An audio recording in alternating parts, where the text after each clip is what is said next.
Para el cumpleaños de mi hermano, reservaron una terraza. Para el mío, un mensaje de texto. La pantalla de mi teléfono se iluminó aquella mañana con un escueto «Feliz día, hijo», de mi madre, sin llamada, sin planes, sin celebración. Mientras, recordaba la fastuosa fiesta del mes pasado para Javier, terraza del club campestre, 50 invitados, orquesta en vivo y un reloj de $10,000 como regalo de nuestros padres. La desigualdad en mi familia era tan evidente que resultaba dolorosa.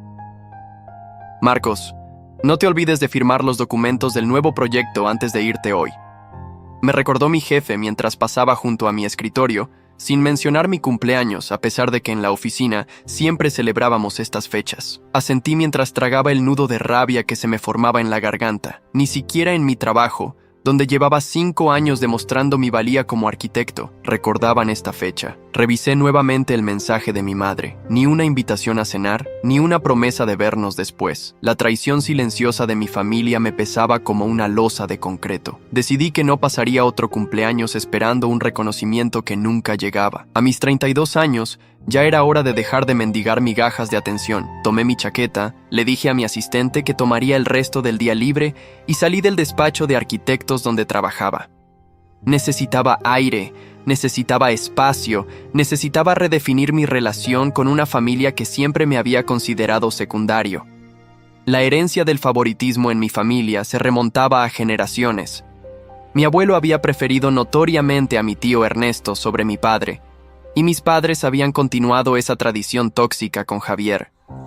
Mi hermano menor, con su carisma natural y su facilidad para los negocios, siempre fue el hijo perfecto, mientras yo, introvertido y dedicado al arte y la arquitectura, era la decepción constante. Mientras conducía sin rumbo fijo por la ciudad, mi teléfono sonó. Era Lucía, mi prima, la única persona de la familia que realmente se preocupaba por mí. «Feliz cumpleaños, primo. ¿Salimos a cenar esta noche?» No acepto un no por respuesta. Su voz alegre contrastaba con mi ánimo sombrío. «Gracias, Lucía. La verdad es que no tengo muchas ganas de celebrar». «¿Otra vez lo olvidaron?», preguntó con indignación apenas contenida. «Un mensaje de texto. Ni siquiera una llamada», respondí con amargura. «Es que no entiendo cómo pueden ser así. Mira, tengo algo importante que contarte. Creo que deberías saber ciertas cosas sobre la empresa familiar y sobre tu abuelo». La empresa familiar. Constructora Ramírez e Hijos, fundada por mi abuelo hace 50 años, ahora dirigida por mi padre, y donde Javier ocupaba un cargo ejecutivo importante. Yo, a pesar de ser arquitecto, jamás había sido invitado a formar parte. «No tienes madera para los negocios», me había dicho mi padre cuando me gradué con honores.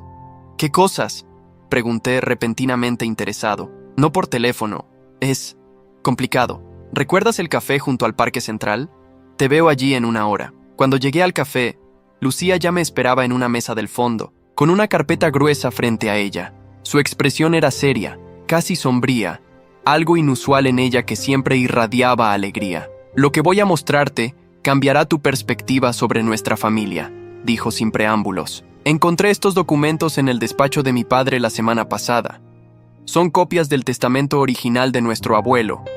Abrió la carpeta y me mostró un documento legal con el sello notarial visible en cada página.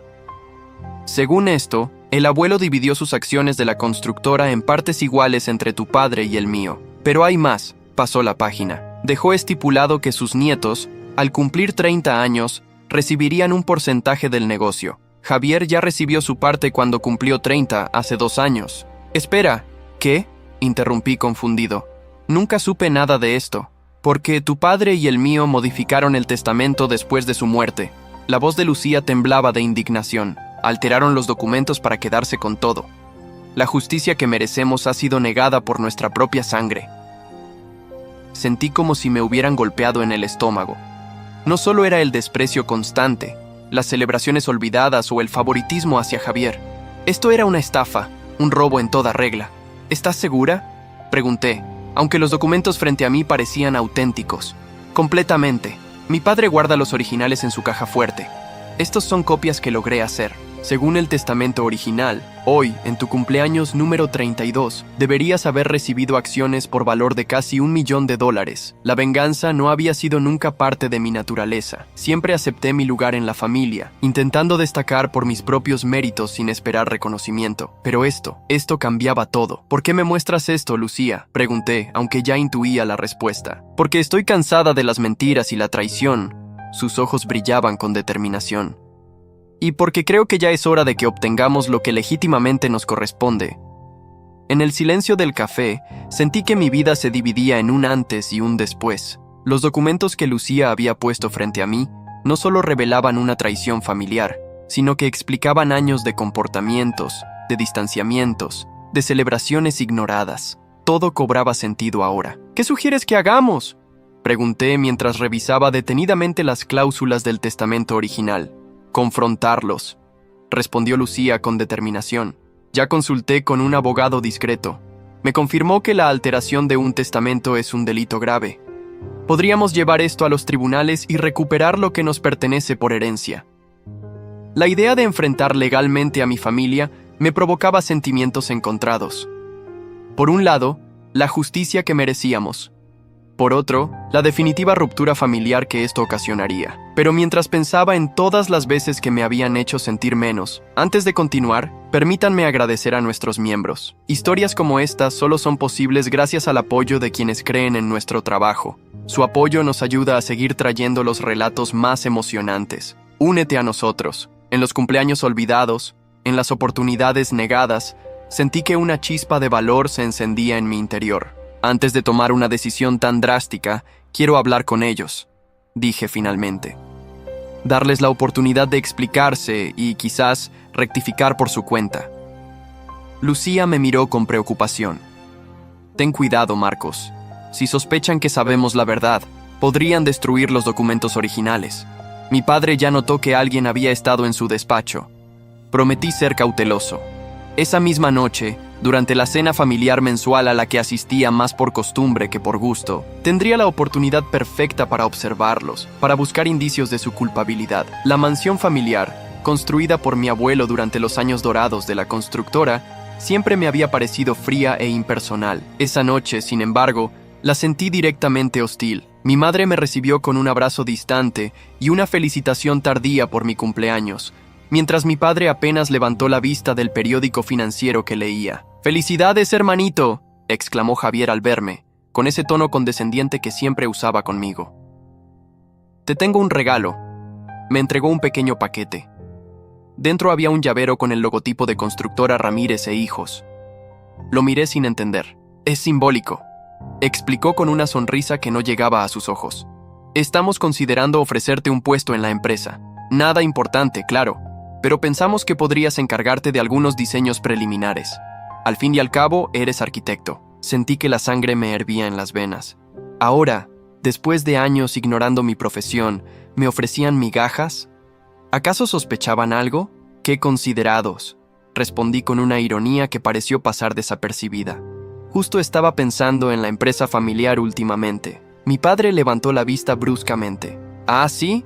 ¿Y eso por qué?», preguntó con una falsa casualidad que no logró ocultar su alarma. Curiosidad. Me preguntaba cómo habría sido si el abuelo siguiera vivo. Siempre decía que todos sus nietos debían participar en el negocio. Un silencio tenso cayó sobre la mesa. Mi madre dejó caer un cubierto, el ruido metálico resonando en el comedor como una alarma. «Tu abuelo tenía muchas ideas románticas sobre los negocios», respondió mi padre recuperando la compostura. «Pero la realidad es que no todos están hechos para dirigir una empresa». La cena continuó en un ambiente enrarecido. Noté cómo mis padres intercambiaban miradas, cómo Javier se mostraba repentinamente solícito conmigo. Sus actitudes confirmaban mis sospechas. Escondían algo, y ahora temían que yo lo descubriera. Después del postre, mi padre me invitó a su despacho. Era una rareza. Ese espacio siempre había sido su santuario personal, donde solo Javier era bienvenido. Me senté frente a su imponente escritorio de caoba, observando disimuladamente si podía localizar la caja fuerte que Lucía había mencionado. «Marcos, sé que quizás hemos sido distantes contigo a lo largo de los años»,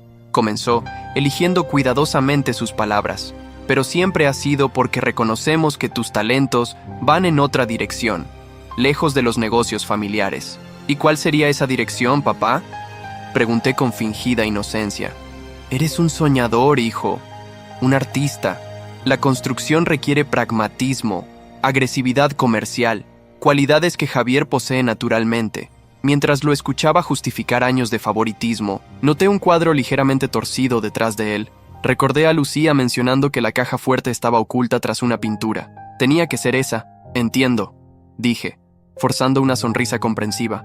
Pero, ¿sabes? Creo que el abuelo opinaba diferente. Siempre decía que yo le recordaba a él cuando era joven. Mi padre se tensó visiblemente. Mi padre decía muchas cosas, especialmente en sus últimos años, cuando su mente ya no era del todo lúcida. La mentira fue tan descarada que casi admiré su audacia. Mi abuelo había muerto en pleno uso de sus facultades mentales, tras una breve enfermedad cardíaca. Cuando salí del despacho, me encontré con Javier esperándome en el pasillo, con una copa de coñac en cada mano. Me ofreció una, que acepté con cautela. ¿De qué hablaron?, preguntó con aparente despreocupación. ¿Del abuelo, de la empresa? ¿De por qué nunca me incluyeron?, respondí, observando su reacción. Javier bebió un largo trago antes de responder.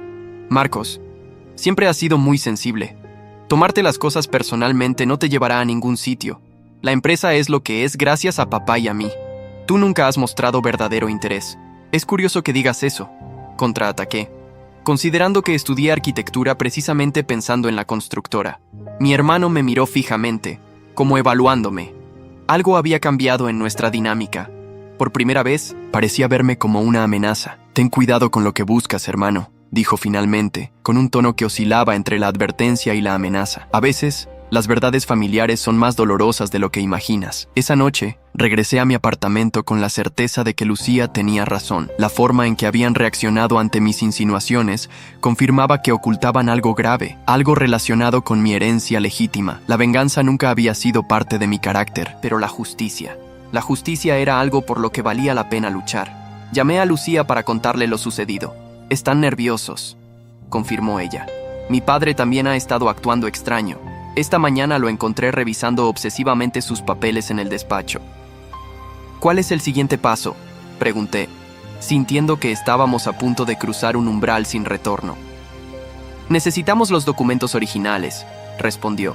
Sin ellos, será nuestra palabra contra la de ellos. Y, Marcos, hay algo más que debes saber.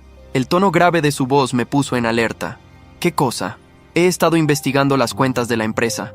Hay movimientos extraños, grandes sumas que salen hacia paraísos fiscales. Creo que no solo alteraron el testamento del abuelo, creo que están desangrando la empresa. La revelación de Lucía me golpeó como un mazo.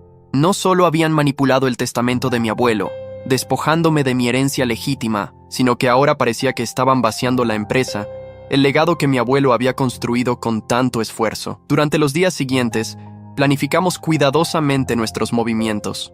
Lucía, que trabajaba en el departamento contable de la constructora, comenzó a recopilar discretamente información sobre las transferencias sospechosas. Yo, por mi parte, busqué la manera de acceder al despacho de mi padre para fotografiar los documentos originales del testamento. La oportunidad se presentó durante la fiesta de aniversario de la empresa. Cada año, Constructora Ramírez celebraba su fundación con un evento elegante en el Club Campestre. Todos los empleados y socios comerciales asistían, incluidos mi padre y Javier, quienes nunca se perdían la oportunidad de pavonearse frente a los invitados. Necesitarás al menos 15 minutos para abrir la caja fuerte y fotografiar todo, me explicó Lucía mientras repasábamos el plan. Yo me encargaré de mantener distraídos a tus padres durante ese tiempo. La noche del evento llegué temprano, saludé mecánicamente a algunos conocidos y me mantuve alejado de mi familia. Necesitaba que mi presencia pasara desapercibida hasta el momento adecuado. Cuando vi a Lucía hacerme la señal convenida, supe que había llegado el momento. Mi padre y Javier estaban en el escenario,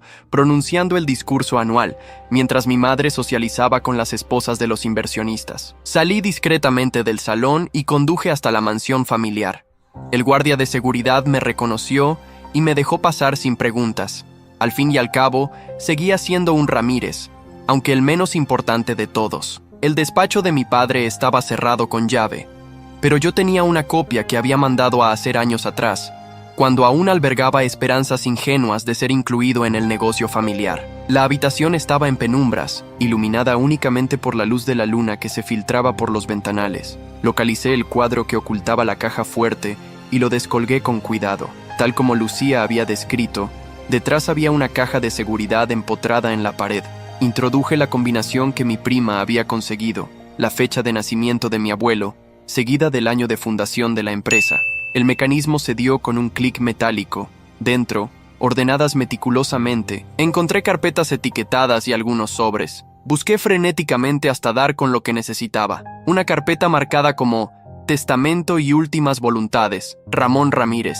El tiempo corría en mi contra. Con manos temblorosas, abrí la carpeta y comencé a fotografiar cada página con mi teléfono. La evidencia estaba allí, exactamente como Lucía había dicho. El testamento original estipulaba claramente que cada nieto recibiría un porcentaje significativo de las acciones de la empresa al cumplir 30 años. Mientras fotografiaba la última página, escuché un ruido que me heló la sangre. La puerta principal de la casa se abría. Alguien había llegado. Cerré apresuradamente la caja fuerte. Coloqué el cuadro en su lugar y me escondí detrás del pesado cortinaje del despacho. Pasos firmes se acercaban por el pasillo. La puerta del despacho se abrió y la luz se encendió. Era Javier. «Sé que estás aquí», dijo en voz alta, mirando alrededor. «El guardia me avisó que habías entrado. Sal de donde estés». Consideré mis opciones rápidamente. Salir significaba confrontación, quedarme escondido, ser descubierto como un intruso. Decidí enfrentarlo. «¿Qué haces aquí?», preguntó cuando salí de mi escondite. «¿Por qué no estás en la fiesta?» «Podría preguntarte lo mismo»,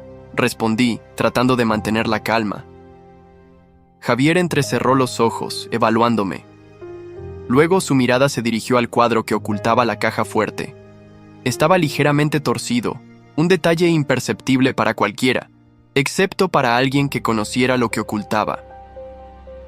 «¿Qué buscabas exactamente?». Su voz se volvió peligrosamente suave. «La verdad», respondí, sintiendo que ya no tenía sentido fingir. «Sobre el testamento del abuelo. Sobre mi herencia». Vi cómo su rostro pasaba de la sorpresa al cálculo frío en cuestión de segundos. «Así que al fin lo descubriste», dijo después de un largo silencio. «Fue Lucía, ¿verdad?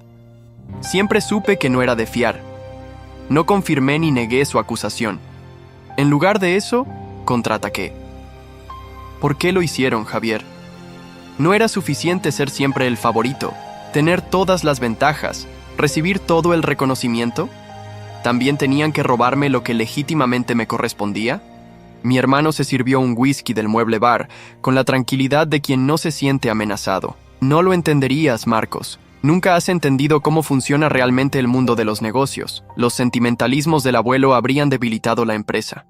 Dividir las acciones entre todos los nietos». Sacudió la cabeza con desprecio. «Una receta para el desastre». «No era tu decisión modificar su última voluntad», insistí, sintiendo que la rabia crecía dentro de mí. «Era su deseo, su legado». «¿Y qué piensas hacer ahora?», preguntó Javier, ignorando mi argumento. «¿Denunciarnos? ¿Arrastrar el nombre de la familia por los tribunales? ¿Estás dispuesto a destruir todo lo que el abuelo construyó por un capricho de venganza?». Sus palabras estaban diseñadas para hacerme dudar, para despertar mi culpa. El viejo Marcos habría cedido. Habría retrocedido ante la idea de causar un escándalo familiar. Pero ya no era ese Marcos. No es venganza, Javier. Es justicia. Y no solo se trata del testamento. Sé lo de las transferencias a paraísos fiscales, lo que están haciendo con la empresa. Por primera vez, vi miedo genuino en los ojos de mi hermano. Había tocado un punto sensible. «No tienes idea de lo que estás hablando», respondió, pero su voz había perdido firmeza. «Esas transferencias son completamente legales, estrategias fiscales comunes». «¿Tan comunes que hay que ocultarlas en informes falsos?», repliqué, repitiendo información que Lucía me había proporcionado. Javier dejó su vaso con brusquedad y se acercó a mí, amenazante. «Ten mucho cuidado, hermanito. Estás metiéndote en aguas demasiado profundas». Su aliento olía a whisky y a nerviosismo. «Esto no es solo entre tú y yo. Hay gente poderosa involucrada, intereses que no entiendes». Antes de que pudiera responder, mi teléfono sonó. Era Lucía, probablemente preocupada por mi tardanza. «Deberías irte», dijo Javier, retrocediendo. Y piénsalo bien antes de hacer algo estúpido. La familia siempre ha sido generosa contigo, a pesar de todo. Salí de la mansión con el corazón latiéndome violentamente. Al llegar a mi auto, llamé inmediatamente a Lucía y le conté lo sucedido. Esto es grave, Marcos. Su voz sonaba preocupada. Si Javier sabe que estamos investigando, alertará a tu padre. Tenemos que movernos rápido. ¿Qué sugieres? Tengo un contacto en la fiscalía, alguien de confianza. Deberíamos mostrarle lo que tenemos hasta ahora. La idea de dar ese paso definitivo, de pasar de la investigación privada a la denuncia oficial, me produjo un escalofrío. Pero recordé las palabras de Javier, su actitud condescendiente, la forma en que siempre me habían tratado como un estorbo, un apéndice inútil de la familia. De acuerdo, dije finalmente, hagámoslo. La reunión con el fiscal Mendoza se concretó para 2 días después. Durante ese tiempo, Lucía y yo organizamos meticulosamente todas las pruebas que habíamos recopilado. Las fotografías del testamento original, los informes financieros alterados, los registros de transferencias sospechosas. Era un caso sólido de fraude familiar y corporativo. La mañana de la cita, recibí una llamada inesperada de mi madre. «Tu padre quiere verte hoy sin falta», dijo con un tono que no admitía réplica. «Dice que es urgente». Sentí un escalofrío. ¿Acaso Javier ya había hablado con él? ¿Sabían de nuestra reunión con el fiscal? «Estoy ocupado hoy, mamá», respondí intentando ganar tiempo. «Marcos, esto no es negociable». Su voz se quebró ligeramente. «Por favor, es importante. Te esperamos para almorzar». Algo en su tono me hizo dudar. Llamé inmediatamente a Lucía para informarle de este nuevo desarrollo. «Podría ser una trampa», advirtió ella. «Quizás quieren intimidarte para que no acudas a la fiscalía. O tal vez quieren negociar», sugerí. «Si Javier les contó sobre nuestro encuentro, estarán nerviosos». Después de deliberar, decidimos retrasar la cita con el fiscal Mendoza hasta la tarde. Acudiría al almuerzo familiar, escucharía lo que tenían que decir, pero no revelaría nuestros planes de denuncia formal. La tensión en la mansión familiar era palpable cuando llegué. Mi madre me recibió con un abrazo demasiado efusivo para su habitual frialdad. Mi padre esperaba en el salón, con una expresión grave que no presagiaba nada bueno. Javier, sorprendentemente, no estaba presente. «Siéntate, hijo», indicó mi padre señalando el sillón frente a él. «Tenemos que hablar de algo muy serio». Me senté, manteniendo una expresión neutra mientras mi mente calculaba todas las posibles direcciones que podría tomar esta conversación. «Javier nos contó sobre su encuentro en el despacho», comenzó mi padre confirmando mis sospechas, «sobre lo que descubriste respecto al testamento de tu abuelo, y sobre las transferencias irregulares», añadí observando su reacción. Su rostro se endureció momentáneamente, pero se recuperó con rapidez. «Hay explicaciones para todo eso, Marcos. Situaciones complejas que requirieron decisiones difíciles. ¿Cómo alterar la última voluntad de tu padre?», pregunté con una calma que no sentía. «¿Cómo desviar fondos de la empresa a cuentas en paraísos fiscales?». Mi madre dejó escapar un sollozo ahogado. Mi padre se mantuvo impasible. «Las modificaciones al testamento fueron necesarias para proteger la empresa», explicó con voz controlada. «Tu abuelo no entendía las realidades del mercado actual. Dividir el control entre todos los nietos habría sido desastroso. ¿Y por qué no explicármelo? ¿Por qué ocultármelo todos estos años, tratándome como a un extraño en mi propia familia? Porque te conocemos, Marcos», intervino mi madre. «Siempre has sido demasiado idealista, como tu abuelo. No habrías entendido». Sus palabras, lejos de calmarme, encendieron aún más mi indignación.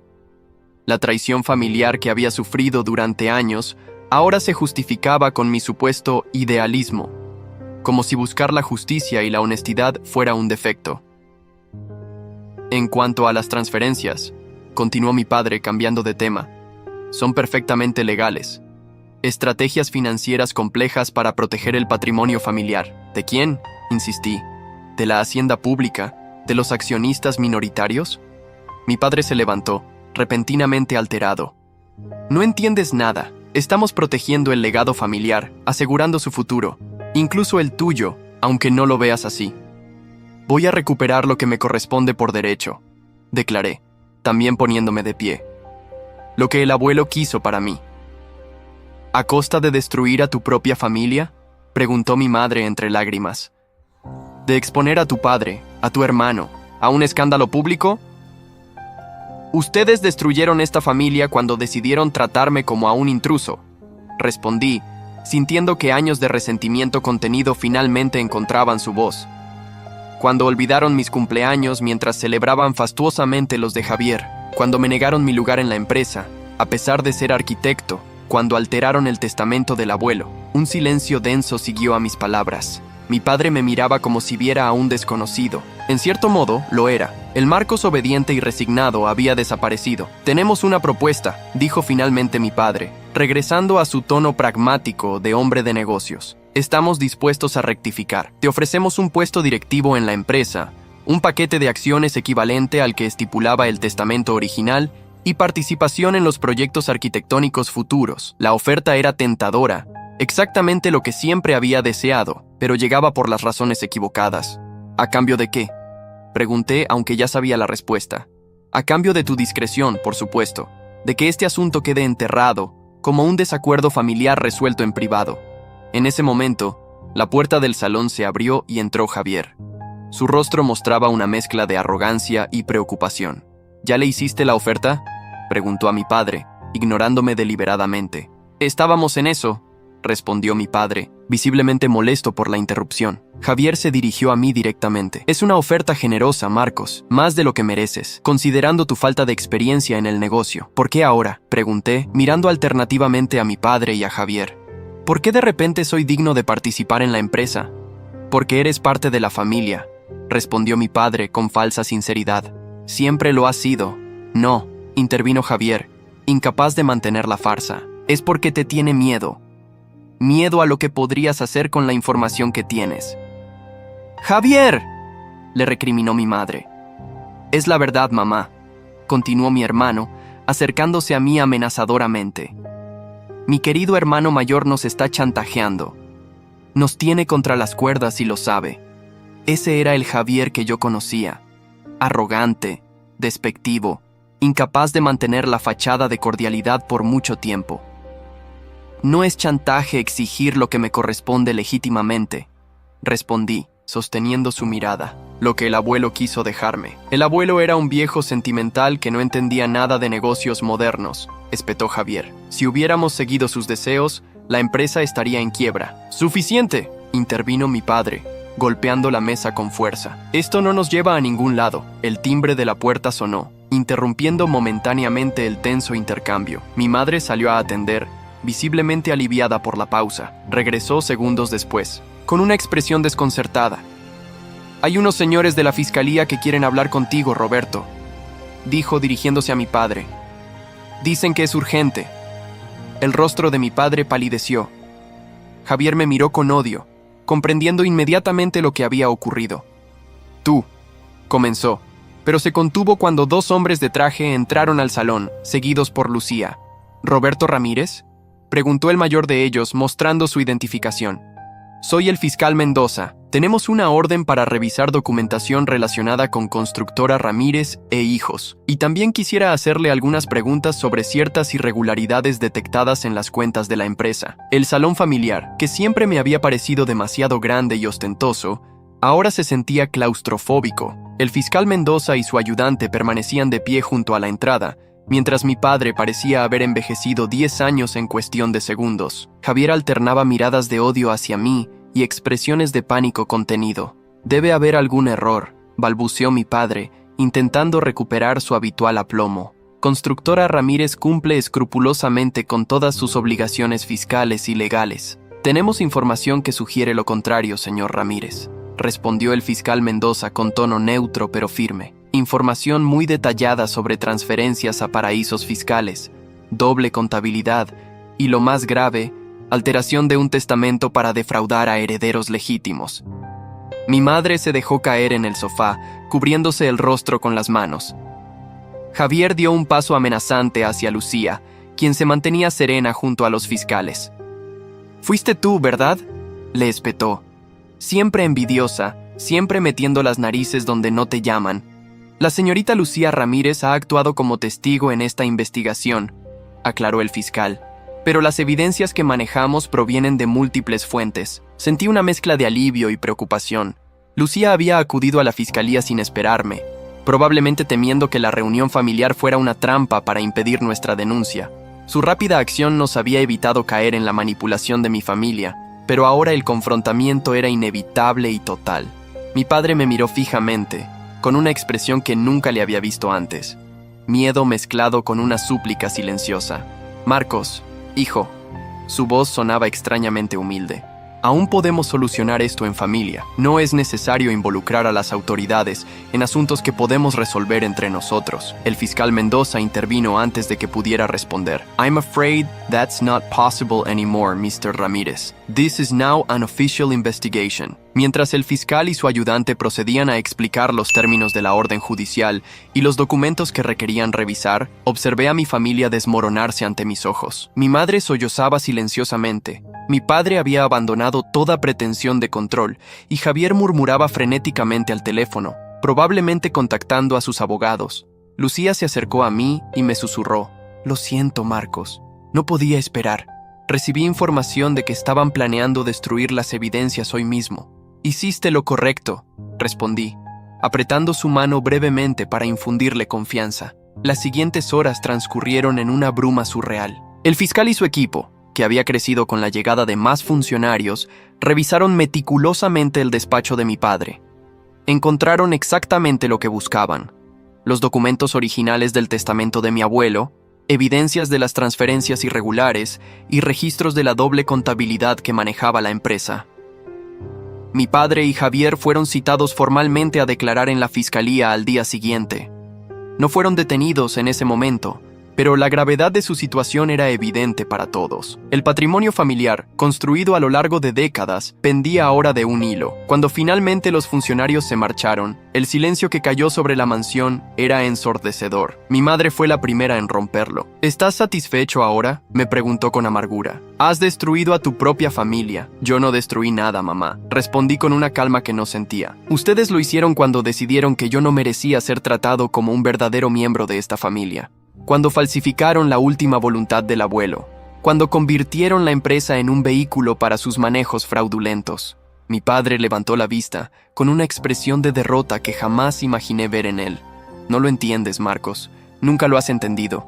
Su voz sonaba cansada, despojada de su habitual autoridad. «Todo lo que hice fue para proteger el legado familiar, para asegurar el futuro de la empresa. ¿Falsificando documentos? ¿Robando la herencia legítima de tus propios hijos?», intervino Lucía con indignación. «Eso no es proteger un legado, tío. Es traicionar todo lo que el abuelo construyó». Javier se abalanzó repentinamente hacia mí, con el rostro desfigurado por la rabia. «Tú siempre fuiste la oveja negra, el débil, el inútil», gritó mientras mi padre intentaba contenerlo. «¿Y ahora resulta que vas a destruirnos a todos? ¿Crees que heredarás algo cuando terminemos en la cárcel?». «Esto no es sobre dinero, Javier», respondí, manteniendo la calma.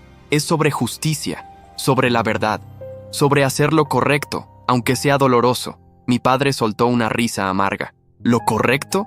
El mundo no funciona así, hijo.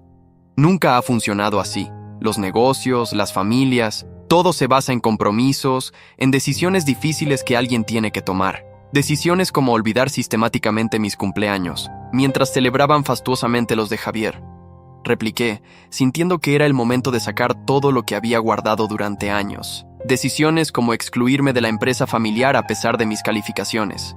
Decisiones como tratarme como un extraño en mi propia familia. Un silencio incómodo siguió a mis palabras. Por primera vez, vi algo parecido a la vergüenza en los ojos de mi madre. «Eso no tiene nada que ver con los negocios», murmuró, evitando mi mirada. «Son cosas diferentes». «No lo son, mamá. Son exactamente lo mismo. Parte del mismo patrón de favoritismo y exclusión. La misma mentalidad que les permitió alterar el testamento del abuelo sin sentir remordimiento».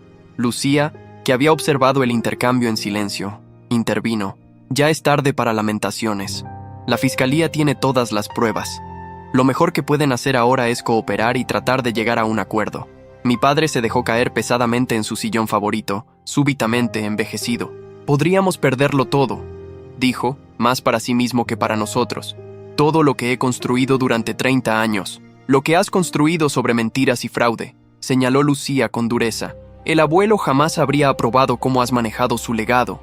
Esa noche Lucía y yo nos marchamos de la mansión familiar, dejando atrás una estela de devastación emocional. Mi madre nos despidió con una mirada que mezclaba rencor y súplica. Mi padre permaneció inmóvil en su sillón, aparentemente hundido en sus pensamientos. Javier se había encerrado en su habitación después de su arrebato. Durante las semanas siguientes, el caso avanzó con sorprendente rapidez. La fiscalía tenía un expediente sólido y la evidencia aportada por Lucía y por mí era contundente. Mi padre y Javier contrataron a los mejores abogados, pero incluso ellos recomendaron buscar un acuerdo extrajudicial. Finalmente, después de intensas negociaciones en las que participaron abogados, fiscales y todos los miembros de la familia, se llegó a un arreglo. Mi padre y Javier reconocerían su culpabilidad en cargos menores de irregularidades administrativas, evitando así la prisión. La empresa sería reestructurada completamente, con un consejo de administración independiente que incluiría a Lucía y a mí como representantes de los intereses familiares.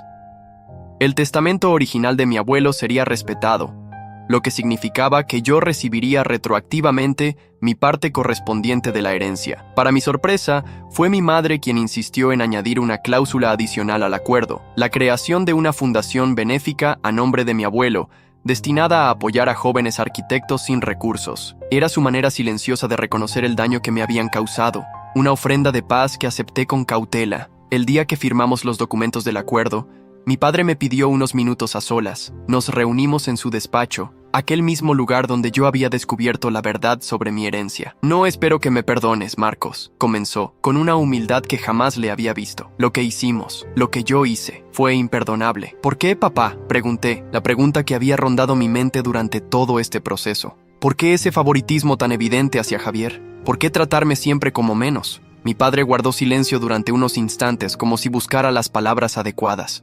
«Te pareces tanto a tu abuelo», dijo finalmente. «No solo físicamente, sino en tu manera de ser, en tus valores, en tu visión de la vida. Él y yo. Nunca nos entendimos realmente. Él era idealista, como tú. Yo siempre fui más pragmático. Eso no explica por qué me marginaron sistemáticamente. Cuando te miraba, veía un reproche constante», continuó mi padre, evitando mi mirada.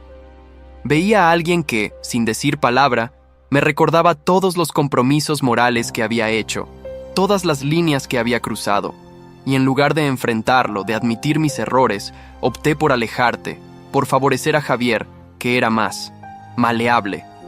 Sus palabras me golpearon con una extraña mezcla de dolor y alivio. Por fin entendía que el problema nunca había sido yo, sino lo que yo representaba para él, un espejo incómodo de su propia conciencia. «El abuelo estaría orgulloso de ti», añadió con la voz quebrada, «de cómo defendiste su voluntad, de cómo te mantuviste fiel a tus principios a pesar de todo». No supe qué responder. Décadas de resentimiento no se disipan con una conversación, pero sentí que algo comenzaba a sanar dentro de mí. La venganza nunca había sido mi objetivo, sino la justicia, y ahora finalmente se había hecho. Las consecuencias del escándalo fueron considerables. La prensa financiera cubrió extensamente el caso, aunque el acuerdo extrajudicial evitó los detalles más escabrosos. La reputación de Constructora Ramírez sufrió inicialmente, pero la nueva estructura administrativa y el compromiso con la transparencia ayudaron a restaurar gradualmente la confianza. Javier, despojado de su posición de privilegio y enfrentado a la realidad de sus acciones, pasó por un período de autodescubrimiento doloroso pero necesario. Nuestra relación, fracturada durante tantos años, no se reconstruiría fácilmente, pero al menos ahora existía la posibilidad de un nuevo comienzo basado en la verdad. Mi madre, quien quizás había sufrido la transformación más sorprendente, buscó activamente reconciliarse conmigo. Comenzó a llamarme regularmente, a interesarse genuinamente por mi vida y mi trabajo. Y, lo más significativo, no volvió a olvidar mi cumpleaños. Lucía y yo asumimos nuestros roles en el Consejo de Administración con seriedad y dedicación. Aplicamos los valores que nuestro abuelo habría querido para su empresa: honestidad, responsabilidad social, excelencia profesional. Bajo nuestra supervisión, Constructora Ramírez comenzó a especializarse en proyectos sostenibles y de impacto social positivo. 6 meses después del acuerdo, recibí una invitación inesperada. Mis padres querían celebrar mi cumpleaños. No un mensaje de texto escueto, no una felicitación de última hora, sino una verdadera celebración, con terraza reservada en el club campestre, con familia y amigos. Dudé antes de aceptar. Las heridas aún estaban frescas, la desconfianza persistía. Pero recordé las palabras de mi abuelo: que tanto mi padre como mi tío me habían mencionado por separado. La familia, con todos sus defectos, sigue siendo familia. A veces hay que perdonar para poder sanar. Decidí asistir, no por ellos, sino por mí, por el Marcos que durante tantos años había anhelado ser visto, ser valorado, ser parte legítima de la familia Ramírez, por el niño que esperaba cada año una celebración que nunca llegaba. Cuando entré al salón del club campestre, decorado con elegancia pero sin ostentación, vi a todos reunidos, mis padres, Javier con una nueva humildad en su mirada, Lucía y su familia, incluso viejos amigos que no veía desde la universidad. En el centro, un pastel sencillo con mi nombre y una sola vela. Solo una vela, explicó mi madre al ver mi confusión, porque hoy no celebramos solo un año más, celebramos un nuevo comienzo. Mi padre se acercó y, con una emoción contenida, me entregó una pequeña caja envuelta en papel plateado. «Feliz cumpleaños, hijo», dijo con voz sincera. Esta vez, celebrado como siempre debió ser. Dentro de la caja había un viejo reloj de bolsillo. Lo reconocí inmediatamente. Había pertenecido a mi abuelo, quien siempre decía que se lo daría al nieto que más se le pareciera. Han pasado 5 años desde aquel cumpleaños que marcó el verdadero inicio de mi reconciliación familiar. Constructora Ramírez no solo se recuperó del escándalo, sino que ha prosperado bajo el nuevo modelo de gestión. Los proyectos sustentables que impulsamos se han convertido en referentes de la industria, y la fundación creada a nombre de mi abuelo ha becado ya a más de 50 jóvenes arquitectos talentosos. Mi padre se jubiló hace 2 años, dedicándose ahora a actividades filantrópicas que, según sus propias palabras, le ayudan a saldar deudas con el universo. Javier y yo hemos construido lentamente una relación basada en el respeto mutuo. Ya no somos el favorito y el olvidado, sino 2 personas diferentes que han aprendido a apreciar sus respectivas fortalezas. Lucía continúa siendo mi aliada más cercana en el consejo directivo, siempre recordándome que hacer lo correcto, aunque difícil, siempre vale la pena a largo plazo. La justicia que buscamos no solo nos benefició a nosotros, sino que salvó a la empresa de un eventual colapso debido a las prácticas fraudulentas que se estaban normalizando. Este año, para mi cumpleaños, decidí organizar yo mismo la celebración. Reservé la misma terraza donde antes solo festejaban a Javier, pero esta vez para reunir a toda la familia. Durante la cena, mi padre brindó no solo por mí, sino por la herencia verdadera que mi abuelo nos había dejado. No el dinero, no las acciones, sino los valores que finalmente habíamos recuperado. El reloj de bolsillo de mi abuelo siempre me acompaña, no como un símbolo de triunfo o venganza, sino como un recordatorio de que la justicia, aunque tarde, siempre encuentra su camino. Hay historias que no son solo historias, son espejos de la vida. Si esta te conmovió, ayúdanos a seguir contando otras que también merecen ser escuchadas. Hazte miembro, únete a nosotros. Muchas gracias y que tengas un excelente día.